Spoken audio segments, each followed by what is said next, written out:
창세기 복음 메시지 창세기 6장 읽고 생각하기 시작하겠습니다. 창세기 6장의 주제는 방주를 만들어라. 노아의 홍수를 통해 개인과 시대의 종말을 대비하라는 메시지를 깨달아야 되겠습니다. 먼저 개인의 종말입니다. 사람이 만수를 하고 죽든 사고나 병으로 죽든 사람은 반드시 개인의 종말이 있습니다. 히브리서 9장 27절에는 한 번 죽는 것은 사람에게 정하신 것이요 그 이후에는 심판이 있으리니 그랬습니다. 그리고 심판과 함께 내세가 정해집니다. 천국과 지옥 둘 중에 한 군데로 갈 수밖에 없습니다. 시대의 종말, 빙하 시대가 종말을 고했듯이 고대 이집트 문명이 종말을 고했듯이 인류 역사는 시대의 종말이 있음을 말해줍니다. 마찬가지로 노아 시대가 대홍수로 인해 종말을 고했습니다. 그때 노아는 하나님 말씀의 근거에 방주를 만들므로 시대 종말의 재앙을 피했습니다. 지구의 종말입니다. 역사상 많은 애언가들이 지구의 종말을 애언했으나 단 한 번도 성취된 적은 없습니다. 심지어 근대 과학의 아버지 아이작 뉴턴은 요한계시록을 약 50년 동안 연구한 끝에 2060년에 지구의 종말이 올 것이라고 예언하기도 했습니다. 그러나 성경에는 종말이 예수님의 재림과 동시에 일어난다고 보고 있습니다. 그래서 여러 가지 비유를 통해 그 시와 때는 알 수 없다고 했습니다. 다만 신자에게 마지막 때의 심판을 대비해서 경건한 신앙생활과 영혼구원의 전도를 강조하고 있을 뿐입니다. 첫 번째, 재앙과 멸망의 원인은 하나님께 대한 불신앙과 인간의 타락의 원인입니다. 1절에 사람이 땅 위에 번성하기 시작할 때 그들에게서 딸들이 나니 하나님의 아들들이 사람의 딸들의 아름다움을 보고 자기들의 좋아하는 모든 자로 아내를 삼은지라. 여호와께서 가라사대 나의 신이 영원히 사람과 함께하지 아니하리니 이는 그들이 육체가 됨이라. 그러나 그들의 날은 120년이 되리라 하시니라. 하나님의 아들들이 사람의 딸들의 아름다움을 보고 결혼했다고 했습니다. 이는 불신앙 시대라는 것을 의미합니다. 즉 언약을 가진 사람이 언약 없는 사람과 결혼했다는 말이죠. 신자가 불신자와 결혼할 수 있으나 영적 사실과 언약 전달을 생각하면 정말 신중해야 됩니다. 분명히 신자는 말씀 따라 성령의 인도를 받는 사람입니다. 그러나 불신자는 사단의 유혹을 더 쉽게 받습니다. 3절에서 그들이 육체가 되었다고 했습니다. 그들이 점점 불신화되어 하나님을 떠나는 단계까지 간 것입니다. 또 신자는 하나님께 찬송과 영광을 돌리는 목적으로 삽니다. 그러나 불신자는 자기 야망이나 욕심을 채우려고 합니다. 그래서 갈등이 생길 수밖에 없죠. 신자는 타락한 시대일수록 성령 인도를 잘 받아야 하는 이유입니다. 하나님의 아들이 복음과 언약의 유무를 고려하지 않고 사람의 아름다움만 보고 결혼을 한다면 그것은 곧 영적으로 애도를 하는 것과 같습니다. 애도가 잦아지면 부부가 결국 이혼하듯이 결국은 하나님을 떠나게 됩니다. 여호와의 신이 사람과 영원히 함께하지 아니하리니 그들이 육체가 됨이라.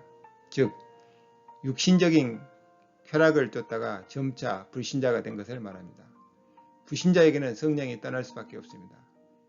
그만큼 사단의 유혹은 언제나 달콤하여 사람이 쉽게 빠져듭니다. 이것을 경계하여 우리가 생명거래해야 할 것이 참된 예배와 전도하는 일입니다. 하나님께서는 불신하는 사람과 함께 하실 수가 없죠. 언제나 하나님께서 사람을 실증내어 떠난 적은 없습니다. 항상 사람이 사단에게 미혹되어 하나님을 떠났습니다. 당시의 땅에 네피림이 있었고 그 후에도 하나님의 아들들이 사람의 딸들을 취하여 자식을 낳았으니 그들이 용사라. 고대의 유명한 사람이었더라. 인간의 타락시대인 것을 말합니다. 당시의 땅에 네피림이 있었고 여기서 네피림은 나팔이란 단어의 명사형입니다.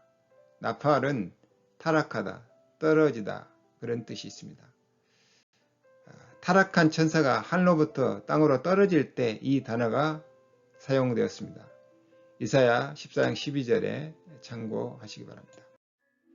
이 말은 이 땅에 하나님을 불신하고 사단에 의해 지배되는 완전 타락시대가 되었음을 의미합니다. 또 그들은 용사라고 했죠. 이제 그들은 힘을 길러 다른 민족을 정복하고 지배하는 것이 삶의 유일한 목적이 되었습니다. 하나님을 떠난 인간은 공의보다는 자신의 야망과 성공을 위해 강해지려고 했습니다. 내가 힘이 있어야 타인에게 먹히지 않고 오히려 타인을 정복할 수 있다고 생각했기 때문입니다. 5절에 여호와께서 사람의 죄악이 세상에 가득함과 그 마음의 생각의 모든 계획이 항상 악할 뿐임을 보시고 땅 위에 사람 지으셨음을 한탄하사 마음에 근심하시고 완전 죄악이 가득한 시대라는 것을 말해줍니다. 왜 이런 시대를 맞이했을까요? 언약을 놓치니까 세상은 사단의 놀이터가 되고 인간은 사단의 종살을 했습니다. 그 마음의 생각의 모든 계획이 항상 악할 뿐임을 보시고 어쩌다 악한 게 아니고 항상 악했다고 했습니다. 이 말은 사람이 하나님을 떠나 완전히 사단에 의해 지배당하고 있음을 말해줍니다. 그래서 6절에 하나님께서 땅 위에 사람을 지으셨음을 한탄했다고 했습니다. 하나님께 찬양과 영광을 돌려야 할 사람이 타락과 죄악의 극치에 이른 것입니다. 하나님의 탄식소를 듣고 회개하고 하나님의 은혜를 구해야 되겠습니다. 두 번째, 노아는 하나님의 은혜를 입었더라. 7절에 가라사대 나의 창조한 사람을 내가 지면에서 쓸어버리되 사람으로부터 육축과 기는 것과 공중의 새까지 그리하리니 이는 내가 그것을 지었음을 한탄함이니라 하시니라. 그러나 노아는 여호와께 은혜를 입었더라. 노아의 사적은 이러하니라. 노아는 의인이요 당세의 완전한 자라. 그가 하나님과 동행하였으며. 하나님의 탄식은 드디어 심판으로 이어졌습니다. 나의 창조한 사람을 내가 지면에서 쓸어버리되 사람으로부터 육축과 기는 것과 공중의 새까지 그리하리라. 사람의 타락 때문에 모든 다른 생물까지 피해를 입었습니다. 그러나 노아는 하나님께 은혜를 입었더라. 노아는 우리가 어떻게 신앙생활을 해야 하는지 믿음의 모델입니다. 노아는 의인이라고 그랬습니다. 구원받은 하나님 자녀일 뿐 아니라 그의 삶이 하나님 뜻과 맞아떨어진다는 말이죠. 당세의 완전한 자라 하나님께 향한 믿음이 온전했다는 의미일 것입니다. 하나님과 동행한 자. 노아는 임마누엘 축복을 누리며 하나님의 말씀 따라 산 사람이라고 볼 수 있습니다. 하나님과 동행했다. 곧 하나님의 말씀 따라 산 것이죠. 노아는 세 아들을 낳았습니다. 셈, 함, 야벳. 세 번째, 하나님께서는 노아에게 잣나무로 너를 위하여 방주를 지으라고 그랬죠. 방주를 지어라. 14절 너는 잣나무로 너를 위하여 방주를 짓되 그 안에 간들을 막고 역청으로 그 안팎에 칠하라. 그 방주의 제도는 이러하니 장이 300규빗, 광이 50규빗, 고가 30규빗이며 거기 창을 내되 위에서부터 한 규빗 내고 그 문은 옆으로 내고 상중하 3층으로 할지니라. 내가 홍수를 땅에 일으켜 무릇 생명의 기식이 있는 육체를 천하에서 멸절을 하리니 땅에 있는 자가 다 죽으리라. 방주를 지어야 할 이유입니다. 하나님의 심판 곧 재앙으로부터 벗어나기 위해서입니다. 너를 위하여 방주를 짓되 먼저는 노아 자신의 구원을 위해서입니다. 그리고 두 번째는 노아의 가족 구원을 위해서입니다. 6장 18절 19절에 나와 있습니다. 또 살아있는 생명을 보존하기 위해서 20절입니다. 하나님께서는 한탄하사 세상을 물로 심판하려는 계획을 세우셨으나 그래도 노아를 불러 구원을 받을 방주를 지으라고 했습니다. 하나님의 마음은 심판이 아니라 구원에 있습니다. 방주의 제도, 곧 설계도입니다. 재질은 잣나무입니다. 사이프러스 우드. 잣나무는 가장 잘 썩지 않는 나무라고 합니다. 이는 영원한 하나님의 말씀을 의미하기도 합니다. 꽃은 시들고 풀은 마르나 하나님의 말씀의 영영이 서리라. 영원하신 하나님의 말씀을 의미합니다. 길이는 300규빗, 넓이는 50규빗, 높이는 30규빗이라고 했습니다. 이것을 미터로 환산하면 길이가 135m, 넓이가 23m, 높이는 14m에 해당합니다. 창을 내라. 위에서부터 한 규빗 간격으로 그 문은 옆으로 내고 상중하 3층으로 할지니라. 방주의 구조는 3층 구조물입니다. 창을 안팎에 칠하라 그랬습니다. 오염된 홍수물이 방주 안으로 들어오지 못하도록 하라는 것이죠. 즉 세상에 잘못된 사상이 교회 안에 들어오지 못하도록 하라는 것입니다. 잣나무로 만들어라 했는데요. 이 잣나무는 4가지 특성이 있다고 합니다. 첫 번째는 상록수입니다.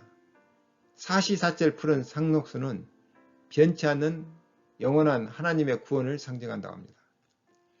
두 번째, 내구성입니다. 나무 재질이 단단하고 견고해서 잘 썩지 않습니다. 즉 그리스도 혹은 영원한 말씀을 상징한다고 합니다. 세 번째, 내향성입니다. 은은한 향기를 내기 때문에 썩는 냄새를 방지해 준다고 합니다. 그래서 고대 미라의 관운의 재료로 쓰기도 했다 합니다. 네 번째는 위로 곱게 자라는 특징이 있어서 뒤틀리거나 휘어짐이 없습니다. 정직과 진실함을 상징합니다. 그래서 잣나무는 영원한 말씀과 하나님의 자녀가 누릴 기쁨과 평안의 상징이라고 합니다. 방주의 목적은 구원입니다. 18절에 그러나 너와는 내가 내 언약을 세우리니 너는 내 아들들과 내 아내와 내 자부들과 함께 그 방주로 들어가고 혈육 있는 모든 생물을 너는 각기 암수 한 쌍씩 방주로 이끌어들여 너와 함께 생명을 보존케 하되 새가 그 종류대로 육축이 그 종류대로 땅에 기는 모든 것이 그 종류대로 각기 둘씩 내게로 나아오리니 그 생명을 보존케 하라. 너는 먹을 모든 식물을 내게로 가져다가 저축하라. 이것이 너와 그들의 식물이 되리라. 노아가 그와 같이 하되 하나님이 자기에게 명하신 대로 다 준행하였더라. 사람이든 동물이든 생물 안으로 들어간 생명체는 다 살았습니다. 방주는 생명 구원이 목적입니다. 하나님께서는 홍수를 예고했는데요. 7일 후에 있을 것이라고 얘기했습니다. 7장 4절에 나와 있습니다. 이는 사람들에게 마지막 회개할 7일을 기회로 주신 것으로 여겨집니다. 모든 생물을 노아를 위해 암수 한 쌍씩 살려주셨습니다. 물론 그 생물 자체를 보존하기 위함도 있지만 이는 결국 노아를 위한 것입니다. 자, 노아는 하나님이 자기에게 명하신 대로 다 준행하였더라 그랬습니다. 노아는 말씀 따라 산 것입니다. 하나님의 주신 말씀을 실행하며 하나님과 동행했습니다. 방주는 하나님과 동행한 노아를 살리기 위한 하나님의 방법이었습니다. 네 번째, 노아는 약 120년 동안 방주를 만들었습니다. 방주운동은 곧 복음운동이요 이 시대 생명 살리는 운동을 의미합니다. 하나님은 노아처럼 이 시대 방주운동을 위해 저와 여러분을 부르셨습니다. 복음만이 이 제약시대, 타락시대를 살리는 유일한 길입니다. 방주의 실체는 그리스도입니다. 그리스도는 참 선지자, 참 제사장, 참 왕으로 이 땅에 오셔서 우리 인생의 근본 문제 3가지를 해결하셨습니다. 하나님을 떠나 사단에 붙잡혀 죄와 저주 가운데 허덕이는 인생의 운명을 바꾸기 위해 그리스도께서 오셔서 십자가에 죽으시고 그리스도인 증거로 부활하셨습니다. 그래서 하나님께서는 지금 나에게 이 복음으로 무장하라고 하십니다. 즉 구원에 대한 확신과 나에 대한 정체성을 분명히 가지라는 것입니다. 예수를 믿는 사람은 하나님의 자녀가 됐습니다. 자녀에 대한 확신입니다. 영접하는 자 곧 그 이름을 믿는 자에게는 하나님의 자녀가 되는 권세를 주었느니 하나님 자녀에게는 하나님 자녀에 걸맞는 권세도 주어졌습니다. 우리는 실수할 수는 있어도 망할래야 망할 수 없는 하나님의 자녀입니다. 여기에 대한 분명한 확신과 정체성이 필요합니다. 두 번째, 기도 응답의 확신입니다. 요한복음 14장 14절에 내 이름으로 무엇이든지 내게 구하면 내가 시행하리라. 또 요한복음 15장 7절에는 내가 내 안에 거하고 내 말이 너희 안에 거하면 무엇이든지 원하는 대로 구해라 그랬습니다. 하나님 자녀는 응답 받을 수밖에 없습니다. 하나님은 자녀의 기도를 들으실 수밖에 없습니다. 세 번째, 성령 인도의 확신입니다. 너희가 하나님의 성전인 것과 하나님의 성령이 너희 안에 거하신 줄 너희가 믿지 아니하느냐. 보혜사 곧 아버지께서 내 이름으로 보내신 성령 그가 너희에게 모든 것을 가르치고 생각나게 하리라. 성령 하나님께서 내 안에 내주하시면서 모든 것을 깨닫게 하고 가르쳐 주시고 생각나게 해서 우리를 인도해 주신다는 확신을 가져야 됩니다. 네 번째, 사제의 확신입니다. 히브리서 10장 17절 18절에 또 그들의 죄와 불법을 내가 다시 기억하지 아니하리라 하셨으니 이것들을 사하였은즉 다시 죄를 위하여 제사 드릴 것이 없느니라. 한번 우리가 회개하고 예수 그리스도를 주로 믿는다면 우리의 죄는 깨끗이 씻어진 것입니다. 주님께서는 다시는 우리 죄를 기억하지 아니하겠다고 했습니다. 과거는 다 끝났습니다. 현재는 성령의 인도받으면 됩니다.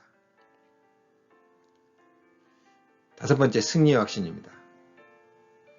로마서 8장 37절 그러나 이 모든 일에 우리를 사랑하시는 이로 말미암아 우리가 넉넉히 이기느니라.